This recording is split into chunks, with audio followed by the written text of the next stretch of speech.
Hi, I am so happy you are here with me today. You might also hear my baby in the background, which, as you will see in just a moment, it's super duper fitting.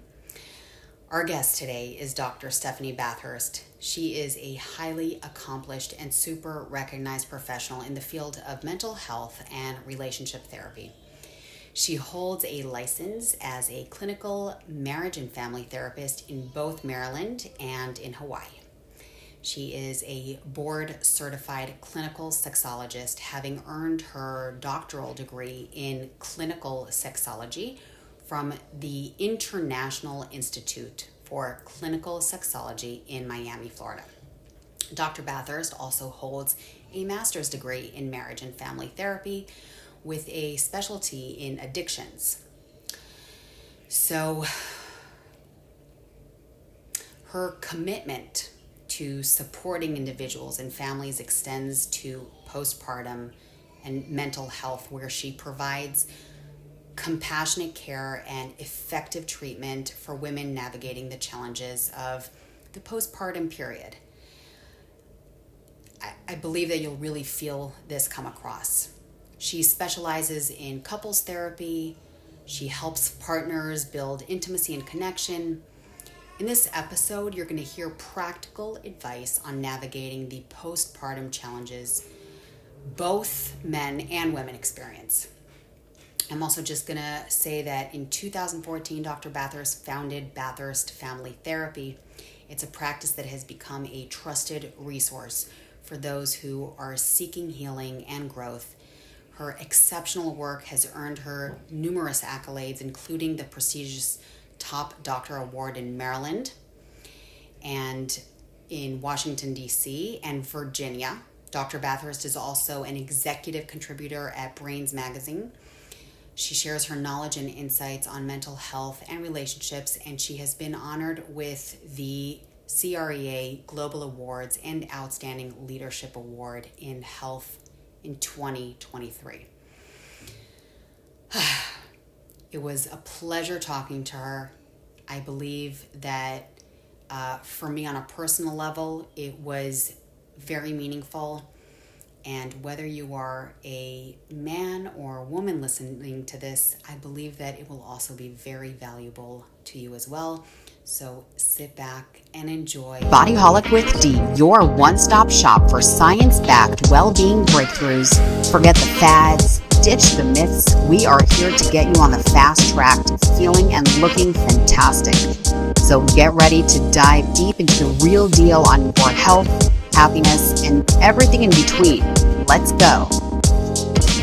Dr. Stephanie Bathurst, thank you so much for joining me today. I am so excited after our last conversation. Dee, thank you so much for having me back. I'm really excited. I love the topic for today. I think we can both deeply connect to it. So I hope that your listeners feel our passion about this, because it really is so important. Absolutely. Absolutely. Thank you for saying that. And by the way, I think they do. In general, I think that's where when people feel that the conversation is very sincere and comes from a deep place, then there's connection. There's connection. And that's really what it's all about. So let's talk about the topic. We're here to talk about prenatal mental health, to talk about how to prevent early interventions. We're going to really get into it. I have a few questions I want to ask you, but if you want to give a little bit of an introduction or just a thought before I actually start diving into questions, I would love it. So I own a private practice out here in Oahu, Hawaii, and we're pretty eclectic. We offer a number of different services, but when you break it down, they all kind of support one another as a holistic, comprehensive approach to mental, relational, and sexual health. And so I do see quite a number of women come into my office looking to stabilize their emotional well-being, and also reconnect with their own bodies, after delivery, after pregnancy, because it's an intense experience for your bodies. For a lot of women, it can be both beautiful and traumatizing. And so we work on herbal supplementation to support like nutrient and mineral density, which all gets depleted when you're pregnant, right? When you're giving your baby everything that you've got. And then I also support the relationship as well to help bond again and reconnect when there's been such imbalance of hormones and emotions, and the gender roles have significantly changed, at least for the period when breastfeeding is still happening. And there's just a lot going on. And so women really do deserve a holistic and comprehensive approach in all of these different domains that they need support in during this time. Right. And this is so important and not clear to everyone. And why should it be? Because when a woman becomes pregnant for the first time, she's becoming pregnant for the first time. And sometimes you don't like go out and seek the knowledge. You just kind of go with the flow, and that's perfectly fine. But the thing is, it can really be bombarding. Like the moment you go from just being, a bachelorette, I'm air quoting, to a mom, right? That's huge. Yeah, and the other thing that what you just said made me think of is that the partner of the mother is also going through something, I guess, and also doesn't know exactly what to do. So there's a need. And I think it's kind of scary to like not feel seen. I'm just thinking of myself and my friends, and I'm really speaking out of my personal thoughts. Yeah. So I remember my daughter's almost 4, and I was pregnant during COVID. So all of the hospitals were kind of on lockdown. My husband wasn't able to be, he literally wasn't allowed to be in any of the appointments. And I was a bit of a high risk case, so I had appointments like every week. So just that alone was incredibly isolating, to have him be at home and me be at the appointments and receiving all the information and having to process it and remember everything and ask the right questions. And like you really need to share the load. This is such an overwhelming and for some people very scary process.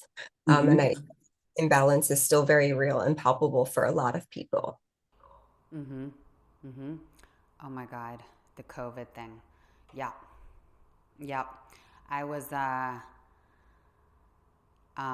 second time around, I just went to everything alone. But the first time around, I totally needed him with me. It was before COVID, and I can only imagine like the feeling of going to that alone. When, yeah, absolutely. Wow. You are so highly informed and experienced. I wanted you to perhaps elaborate on the state of research regarding the long-term impacts of untreated perinatal mental health on both mothers and children, and we can start there. Okay. Yeah, we are diving right into like the seriously important bits. And I hope this helps people ground in the importance of this discussion today, because it really is, it infiltrates the entire system, right? When something like, so first off, baby blues and postpartum depression, anxiety, psychosis, those are different things, right? I think in the public, they are conflated to become one, which minimizes the effect or the seriousness of postpartum depression, anxiety, psychosis. 85% of women who have given birth experience some type of mood disruption, right? So that's the total percentage. And 13 to 19% of those women will experience some clinically significant form of postpartum depression, anxiety, psychosis. And postpartum depression is different because one tends to last a lot longer, for some women all the way up to 3 years post-delivery, which is an immense amount of time. And it tends to be more severe. So we definitely want to be mindful of the difference there. 1 in 7 women develop postpartum depression, right? And those who have a history of major depressive disorder, borderline, bipolar disorder, really any kind of mood disruption organically have a 20 times higher risk of developing postpartum depression. And although those numbers are really like scary when you look Yeah, at I them, was gonna say they're scary. we as like providers in the field can use that so much because we can kind of automatically flag somebody based on their history if they are likely to develop this. And if we can flag them early on, we can involve the rest of the system. We can boost them with as much support as possible. Like ideally grocery lists from a nutritionist or checklists of symptoms to hang on the refrigerator so other people walking around can be aware, because when you're in it, you're in it. You can't always pop out of the moment to like clearly reflect on if your behavior is normal or if something's wrong. And that's a responsibility that really has to fall on the support system around you and the providers that are in your network. So yeah, I mean, I think there's needs to be a lot more education within the system itself. New moms are just totally immersed in survival mode that they mistrust themselves a lot of times, or they're just kind of on autopilot, feeling a bit like a zombie, and they're not processing information effectively. And that's part of like the structural changes in the brain and the sleeplessness. And so I think the education needs to be deeper and more comprehensive to involve partners and family members and other providers like chiropractors.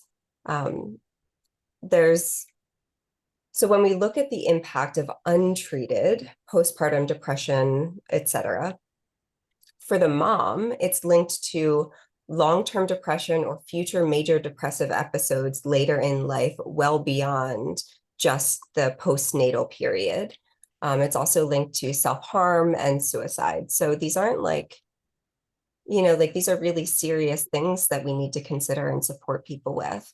And then for the child, unfortunately, postpartum depression that goes untreated long term is linked to delayed cognitive and intellectual development, disorganized or insecure attachment styles, which you carry over for the rest of your life, right? Higher rates of behavioral problems, lower grades, and unfortunately, like a 3 times higher risk of infant mortality. So these are unnerving, super unnerving data to reveal. And I hope that that really helps people like invest in the importance of this topic, right? Oh my God. um, this is, I think, also the importance of the healthcare providers really need to be on top of it. I remember I was screened, they screen here where I am in Tel Aviv, and so they kind of just make sure, like, they ask questions. Are you going to harm yourself or something like that? Very like, no, but like, that's not really screening. I don't think, like, just a random few questions that the nurse just wants to tick off. I'm not sure it's enough, and I think there has to be, I guess, more information that is not requested, but rather forced onto the new mom and her husband. Like, we need you to know about this. Here's all the help that you can receive. And then you can do the screening part. That's fine. But there has to be a lot more awareness around this and like just education that the mother and father have to receive, or whoever has the child. That's my feeling, because personally, I did have postpartum depression when I first became a mother, and it took me forever to say anything. Like, it took me 3 months, and it was already to the point where if I didn't say anything, I didn't know if I was going to make it another day. Right. So it was so intense. And then at one point, like I had to confess that I'm really not okay. You know, the feeling of confession. And then it's like, but maybe we can normalize it a little bit more so it doesn't feel like a huge confession. I guess that, yeah. 100%. And I think a lot of women across many different countries and many different cultures are feeling that pressure to perform perfectly as a mom and balance all of um, the responsibilities from their previous life pre-child. And it's just not possible. Like it just, something has to give. You have a finite amount of energy in your body, and you're in a really critical healing process, like emotionally, physically, and it takes time to get back there. So it really is a shame that we put all of the responsibility on the new mom who's feeling exhausted, confused, lonely, tired, sometimes a little bit of shame if they're not bonding correctly. It's so hard for them. And then we give them a scale that demands them to process all of the information and make hard decisions. It's just placing more responsibility on their shoulders, and it feels really unfair. Mm-hmm. Wow. With providing the inventories to partners, being a little bit more firm on these like 6-week appointments, ideally earlier, because postpartum depression usually onsets by week 4 post-delivery. But most women, you have your baby, you leave the hospital, and you don't go back until 6 weeks after. And that's too long. Interesting. I actually did not know that about the onset of 4 weeks. That's very interesting. So it's like, because by 4 weeks, I'm thinking, like, that's when everybody's like, all right, you're good. See ya. Like, you don't need us to cook for you or do the or things like, and then you're alone. 100%. Yeah. Yeah. When we look at DSM criteria, it's within 4 weeks of delivery, experiencing some level of, it's a form of major depressive disorder, right?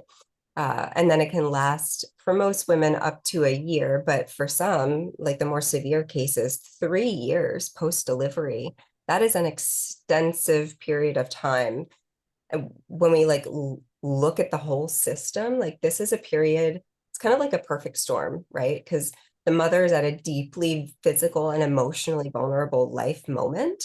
A lot of times that we're like recovering from trauma, emotional and physical trauma. Birth is beautiful, but it's also really traumatizing for the body for a lot of people.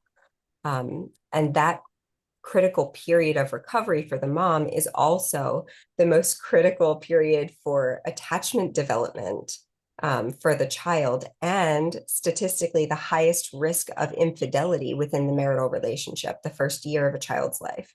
So you look at these statistics of all of these different important people within the system, and we're like, oh no, like we're doing this so wrong. There's so much that could go very poorly all in one swoop if we're not supporting and scaffolding each new mom and her system appropriately. And we just don't have the resources set up for that process to be supported in the way that it needs. Just tiny bit digress and just say how lucky I feel that you're talking about this, that I get to have you talk about this, because this is totally like your thing. Like this is totally up your alley, and the complexities of what we're talking about and the impact. Wow. So I just had to say, like, I feel so lucky right now. And so I was talking about the fact that I feel like we need to, wrap people up with more education, but I want you to tell me more about what you think would be a better preventative solution or different solutions, or like how can we go about this before we hit that perfect storm? Yeah, so I think definitely involving food as medicine is really important. Getting moms on a healthy meal plan at the very beginning, and I know that that's hard because for a lot of women, the grocery shopping, the meal prepping and cooking, it still falls on them during this period of recovery. And that in and of itself needs to change because we can't cooking good food and being mindful of the nutrients that you need to replenish your body is work. That requires energy and effort and like cognitive processing to evaluate where you're at, what your deficiencies are, what food has these minerals and nutrients. It's just too much. So we ideally I would love to see in the future like a really simplified meal prep plan for a couple weeks at a time where the grocery list is already made. It's a really simple recipe, or we fill in the missing information of like the nutraceuticals that moms really do need and deserve for full recovery. And that can come in like herb or tea form. It doesn't have to be so like intense, right? So like oat straw, which is a nervine, can stop the bleeding and promote wound healing.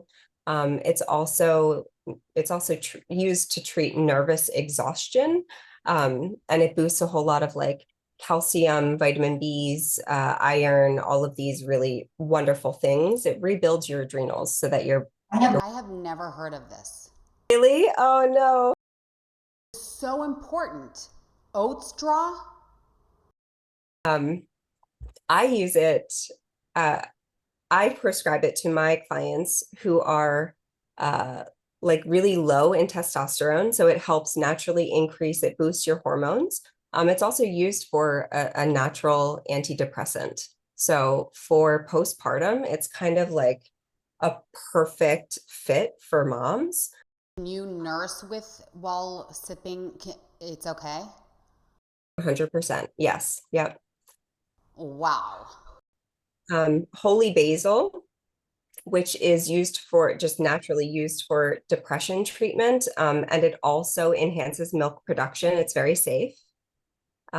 Ginger, which you can cook with ginger all the time, or ginger teas, they're very popular, which reduces inflammation and stimulates milk production and can encourage weight loss, like natural, healthy weight loss. And then moringa leaf powder. Moringa is an adaptogen and it's super, super rich in minerals. The science tells us that it's more effective in replenishing your iron amounts than actually taking iron supplements, which most moms have to take because you lose a lot of blood during the process.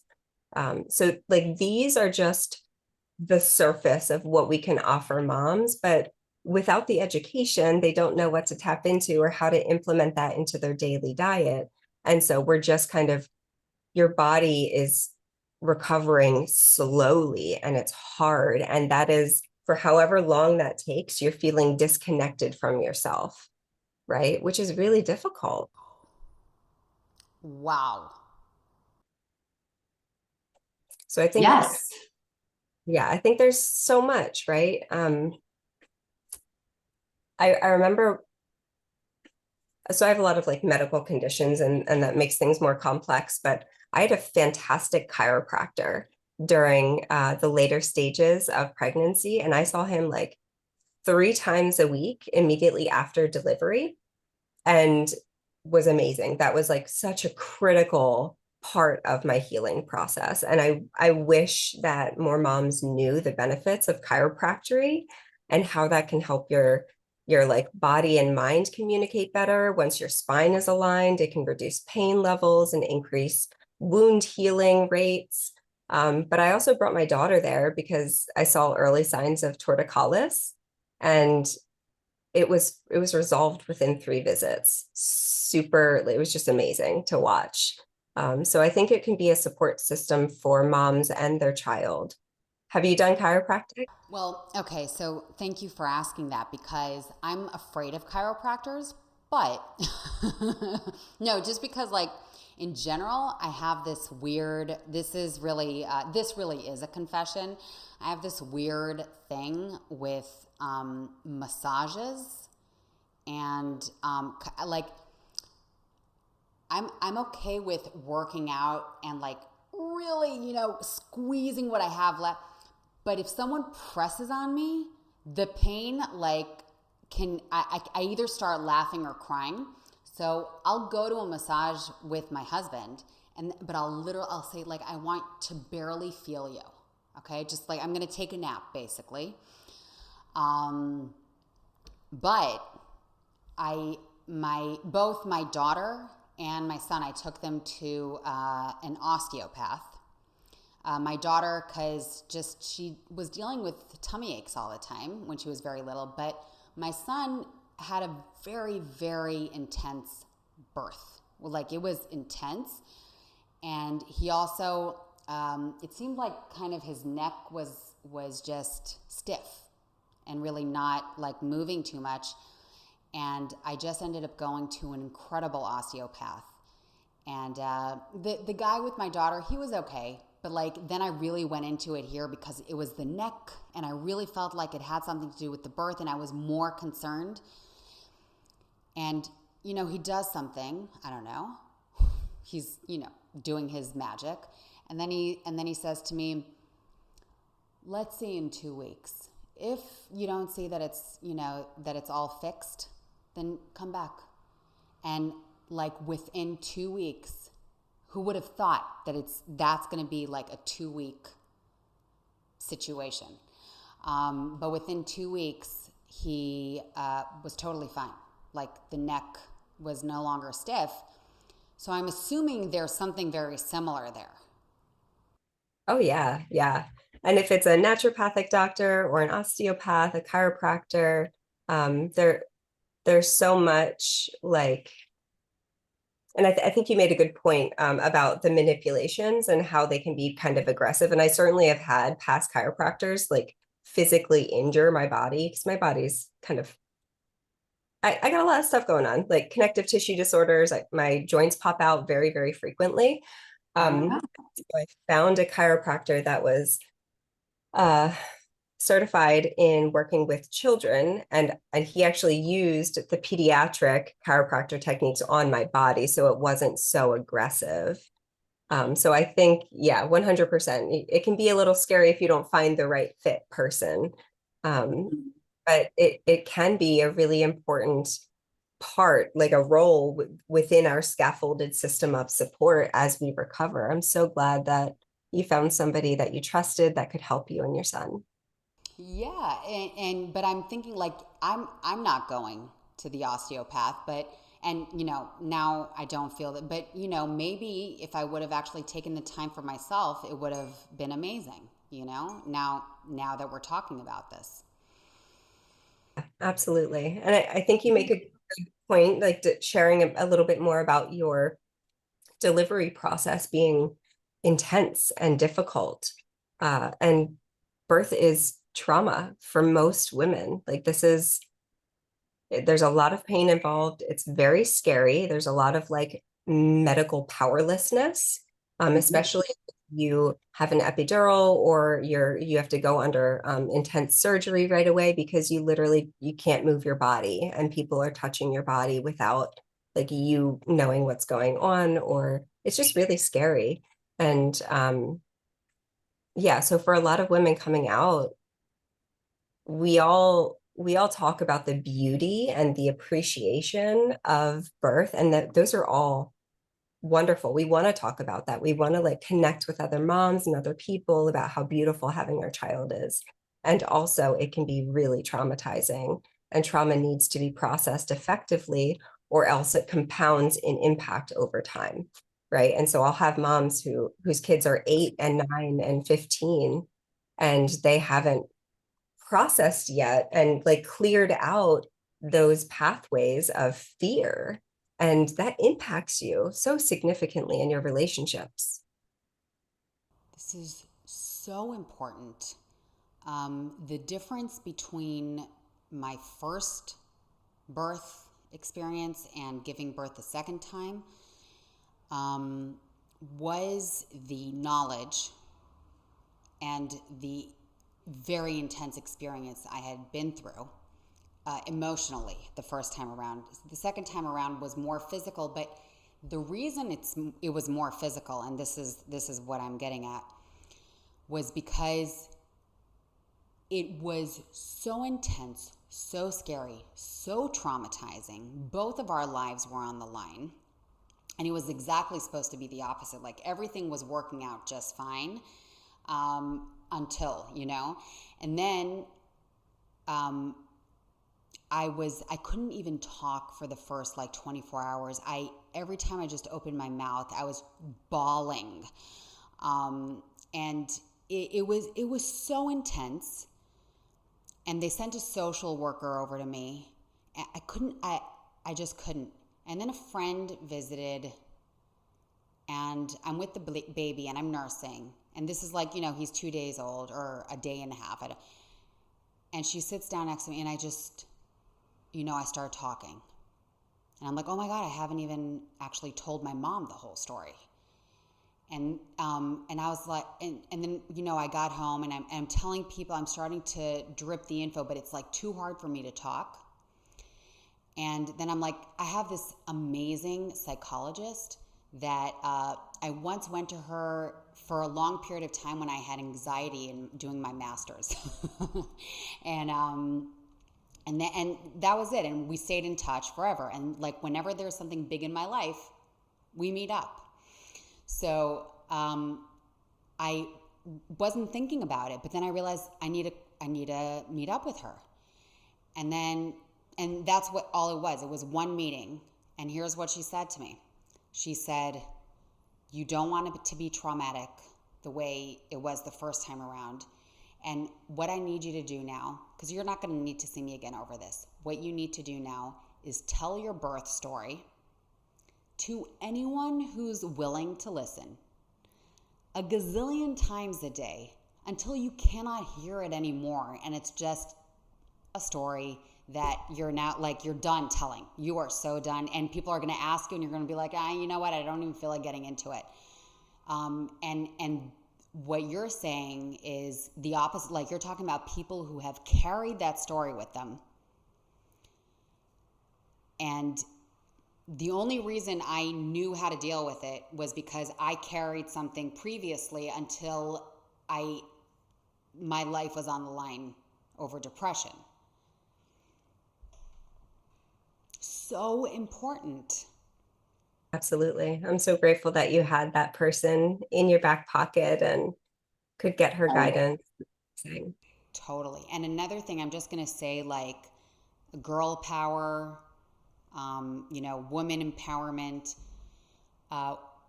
Another thing that is just so crucial, in my opinion, is to support one another.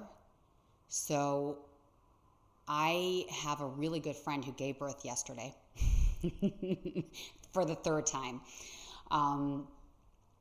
So she was all pregnant when I gave birth.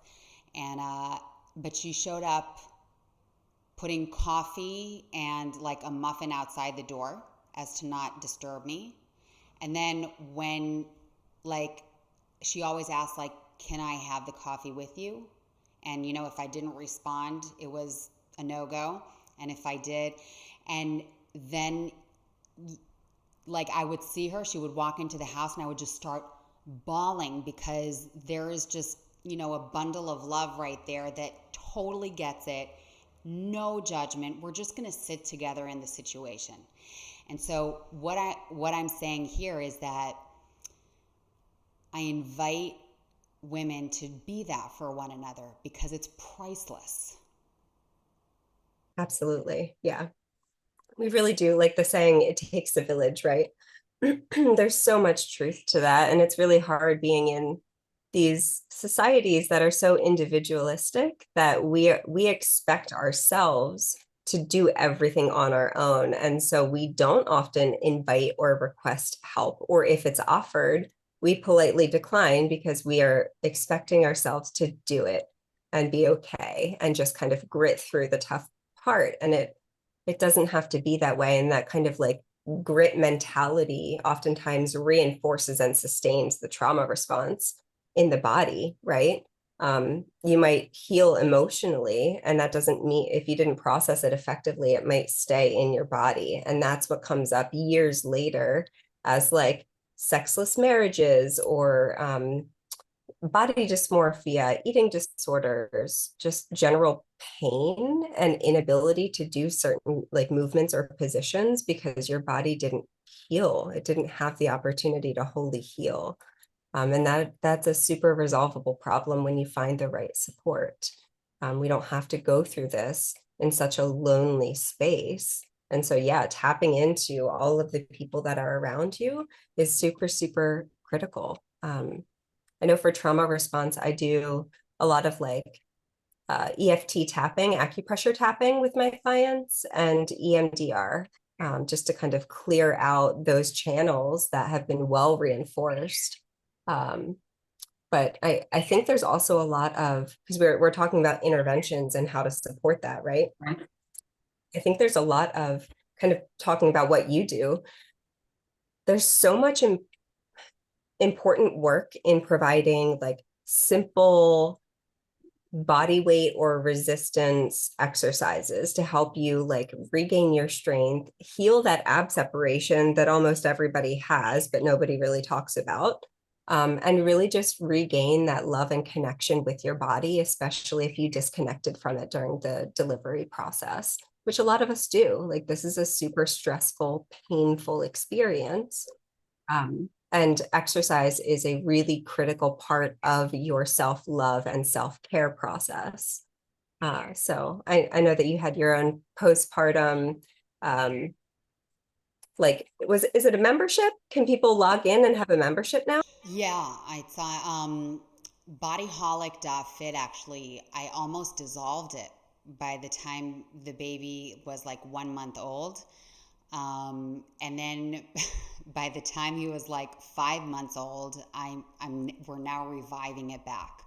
So it was funny. Like I was notifying that like we're done, and then I was like, we're so not done. How interesting. But yeah, I had a postpartum protocol. Yep.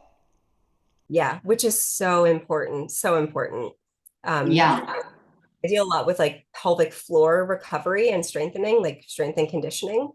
Um, and whether it's a really like well well-read, super informed exercise specialist, and there are many different names for who they are, right? Or if it's a pelvic floor physical therapist or a sexologist, I think having somebody that knows how to guide your body in the right way that strengthens the muscles that have been weakened without stressing or forcing overcompensation on other areas of the body. Because when we do it our own, we end up getting like, either not doing it at all. We don't heal the ab separation, which leads to that pouch look that a lot of women absolutely hate. And then they create this disconnect with their own bodies. And that, like, I remember so I used to be a dancer when I was younger for like 21 years. My posture was perfect, perfect. I had a child and I'm still struggling to get my posture back in like the right position. Like I always used to, it's just hard when you're carrying a child in front of you on one side all the time. Like your body is trying to find that balance. And we want to counteract that because like a really poor posture communicates to your brain that you're not feeling well, that your body can't handle what's happening anymore. It places pressure on other areas of your body to try and compensate for the weight. And so you start experiencing this pretty global imbalance. It's hard to come back from. The longer that goes on, the stronger those positions get reinforced. And then we have to find those atrophied muscle groups. And that's hard for a lot of women. Yes. I cannot believe that your posture was perfect, and now you're struggling. Like I'm stuck on that. I'm like you're gonna get this back, girl. Like it's gonna, Of course it will. Of course it will. It's such a like a it's a long process. And I only have one child. We're only going to have one child. I have clients and friends who have like 3 to 5 kids and have spent 15 years in a recovery process, which is wild when you think about it. Like, It is wild.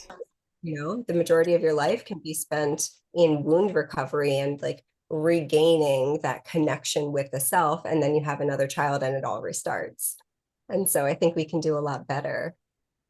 I have to say that this is when I see like very ultra orthodox, ultra religious people from different religions, because a lot of the ultra or the more extreme religions, um, don't believe in contraception, and you just keep going, and it takes a toll. It really takes a toll. Which also reminds me that my daughter did, after her brother was born, she did say she wants 10 siblings. And I was like, all right, thank you so much for sharing your opinion. I really appreciate it. I'm so happy you're happy you have a sibling.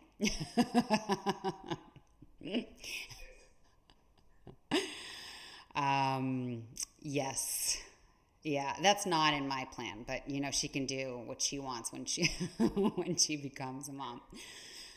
Um, so what do you think uh, are the more promising therapies and interventions that you're seeing right now and that you're hearing about or that you're actually performing, um, that are best for mothers? And then I have another question after that about not only mothers, but let's just, yeah, specifically for moms. Yeah. So certainly EMDR for trauma clearing, like we talked about, it's the fastest way of just like recalibrating your system. Definitely look up EMDR. I've heard about it. I've read about it. I've never done it, but from what I'm hearing around me, it's very fast and effective. So, guys, if this is something that you are not familiar with, definitely look it up. Yeah, 100%. And I'm trained in a number of other trauma informed like reprocessing techniques, and they're effective, but they take longer and they take more effort, and women deserve like the most efficient process to get themselves back into the quality of life that they deserve. So EMDR for trauma. As a pelvic floor specialist, I'm trained in Pilates, which is it's a medical model created by a urologist and a pelvic floor physical therapist that's scientifically proven to be significantly more effective and long lasting than like pelvic floor surgery, right? So when you think of mild to moderate prolapses, which nobody like, these are the things that happen fairly regularly for women that we just don't talk about. And so when they happen, they're so surprised and they don't know what to do. Um, but so this would be like hernias, hemorrhoids, pelvic floor prolapse, any of your organs kind of coming out partially from your body, having like incontinence issues because the muscles are so lax and we need to strengthen that. So like leaky bladder, or even just sleeplessness, insomnia, because you're having to get up 3 times every single night to go to the bathroom and then get back and restart your sleep cycle. These are super, super disruptive to your quality of life. But we just don't talk about that stuff as much, and they are really common. And so I'm trained in Pilates. So what that is like, it's 80% of the people who complete this program will see a significant improvement just in 28 days of completion. And it's scientifically proven. It's not requiring of any medication, any equipment. You can do it on your own. It's literally 10 exercises like bridge or cat cow. So these are exercises you probably are already super familiar with. They're not difficult.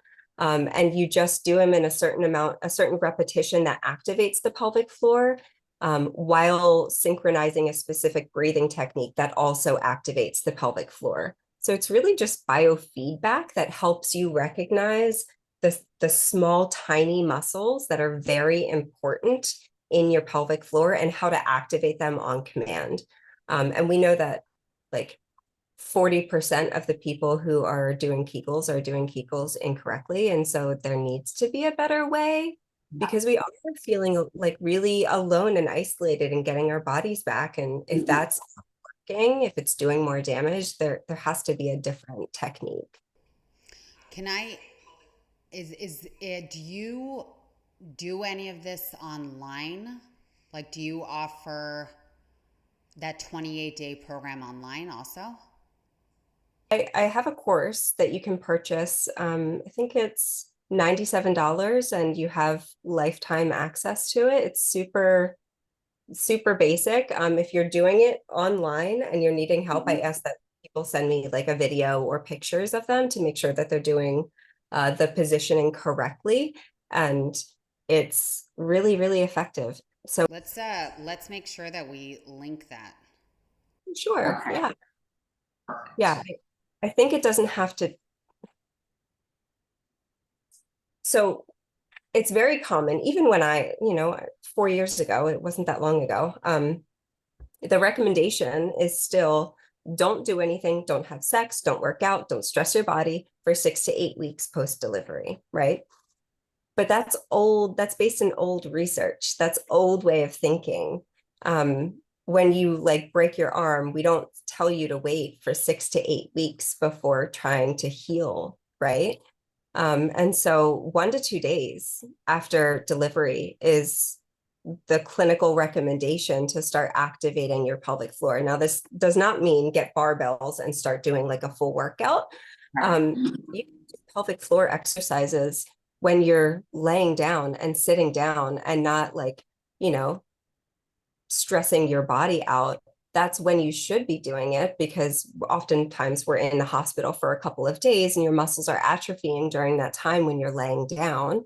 1 to 2 days after delivery, we should be activating our pelvic floor so we don't lose function and then have to work in 6 weeks to regain all the function back.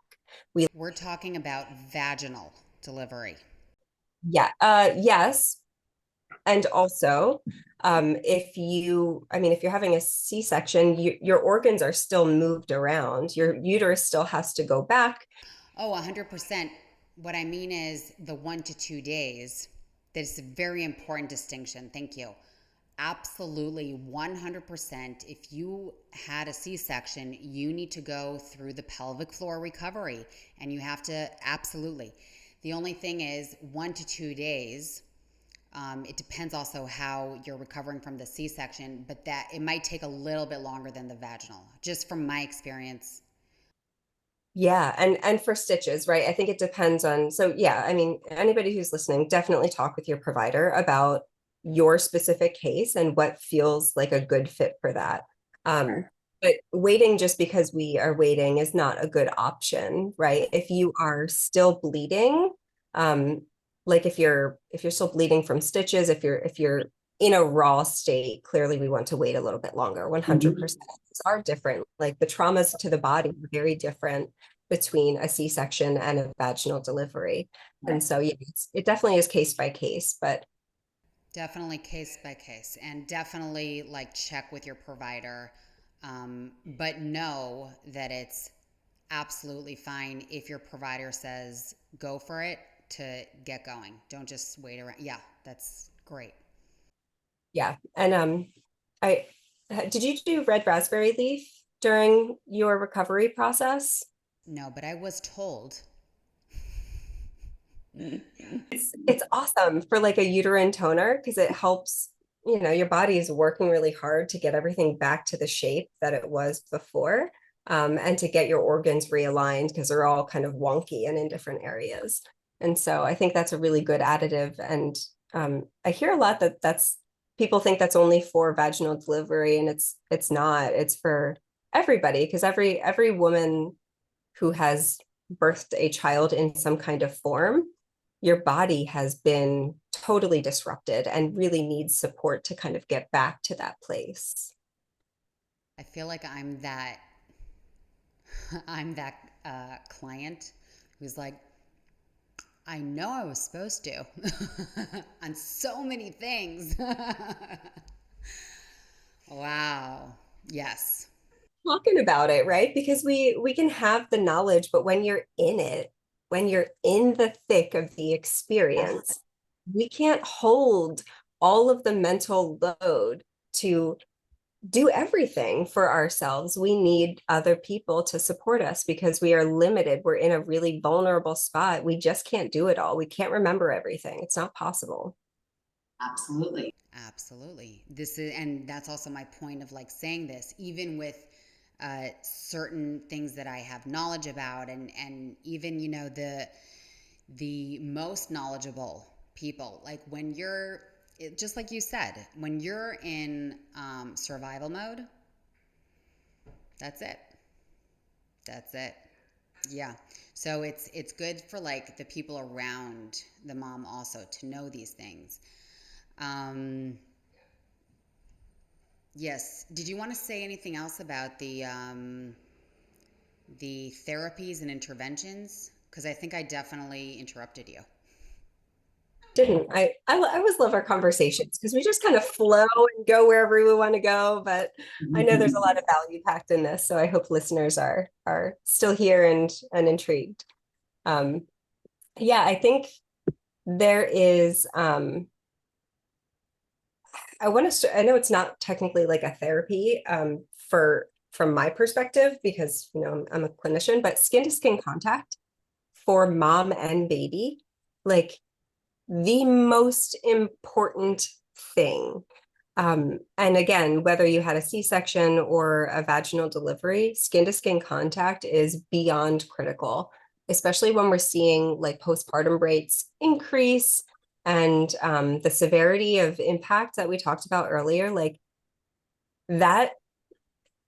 It's not just like a warming sensation that makes your baby feel good, right? I mean, that, yes, it is that, but also there are neurotransmitters, like you literally, both of your bodies, yours and your baby's, flood with like cuddle hormones, oxytocin, with all of the goodness, and you really need to have that present. That's what helps combat the mood disruption. It's so important.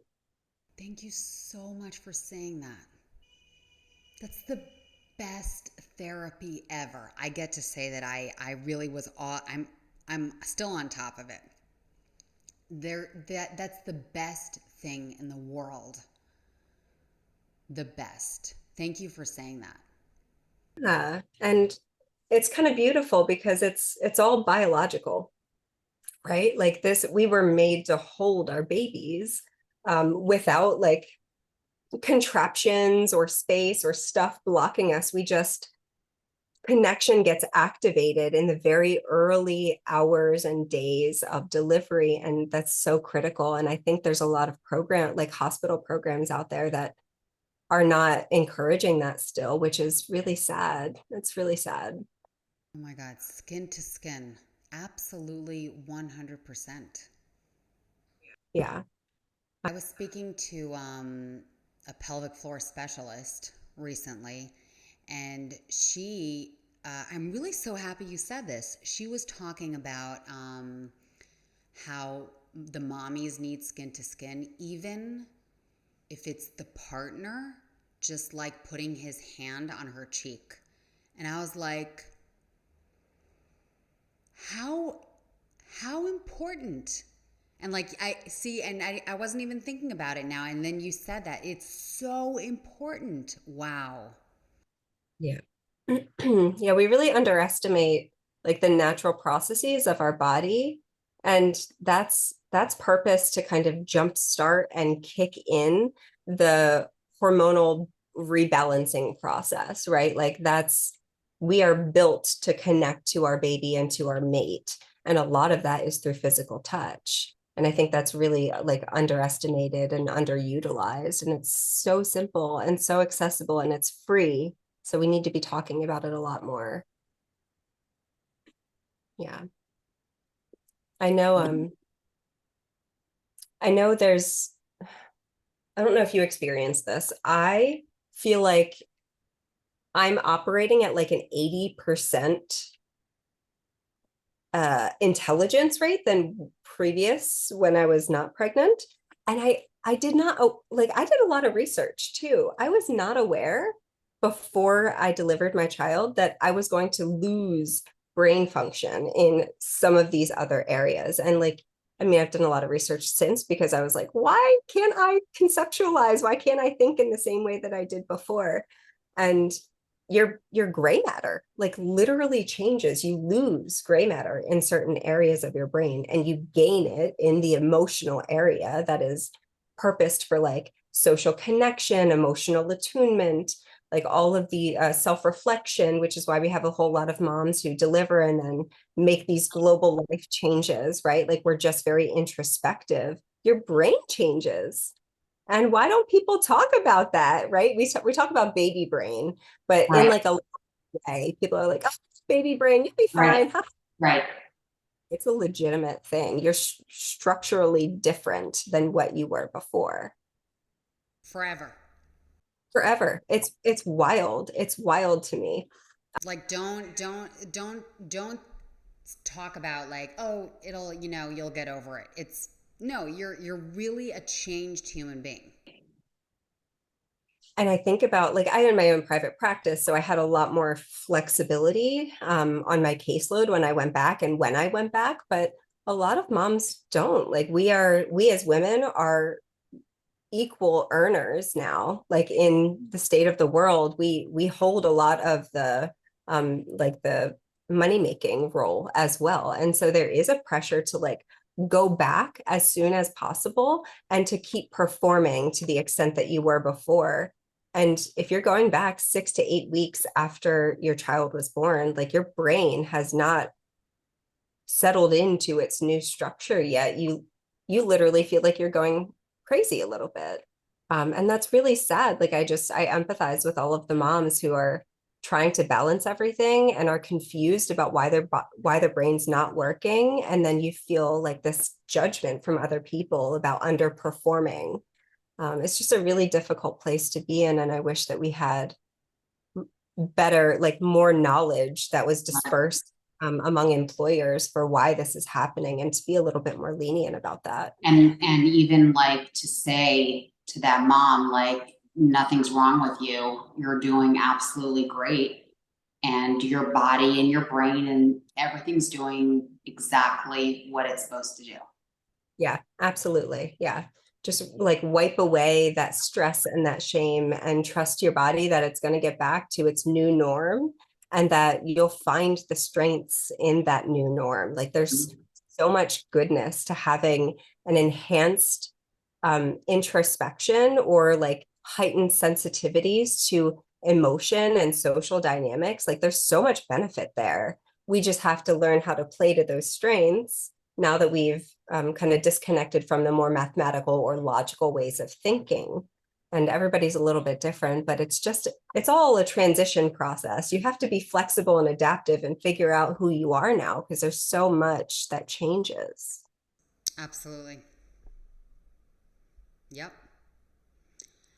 I want to tap into some more of your knowledge. And I'm interested in the interplay of the maternal mental health, the infant development, and here's like the biggie, the family well-being. So I guess specifically, we can talk about how your work actually addresses this interconnectedness, and that we can also talk about just what you think works best as a strategy. Yeah, absolutely. So family systems are kind of my jam. I mean, I know I specialize in relationships, but I'm a systems trained clinician. And so I really do tend to look at the whole the whole eco map of people that are present. The parents, when we're talking about family systems, the parents, the parental subsystem is always the grounding anchor or the model for the stability of the system, right? So when the parents are at odds with one another or are feeling tension and it's not resolved or repaired effectively or quickly, the rest of the system, even babies, because they're so absorbing of the energies around them, are responsive to that destabilization. So it's really, really important. The marital relationship is so important and directly affects the feeling of safety, stability, and security of the child. Even if they don't know what's going on, they feel whatever is between the two of you, right? And I say this to express to like the selfless mamas out there, and I know I certainly have been one of them, and you probably are one of them, who routinely dismiss our own health appointments or medical care or decompression time or just general basic needs like going to the bathroom. We put to the side to prioritize our children, and that's really beautiful. Like in concept, I totally resonate with that, and I've certainly been there.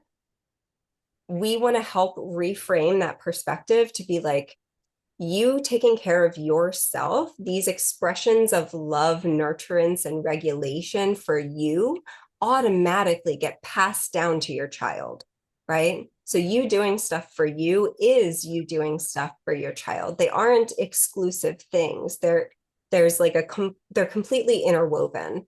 And so we want to normalize like just basic self-care and meeting your needs. That doesn't make you a bad mom. It doesn't make you a bad partner.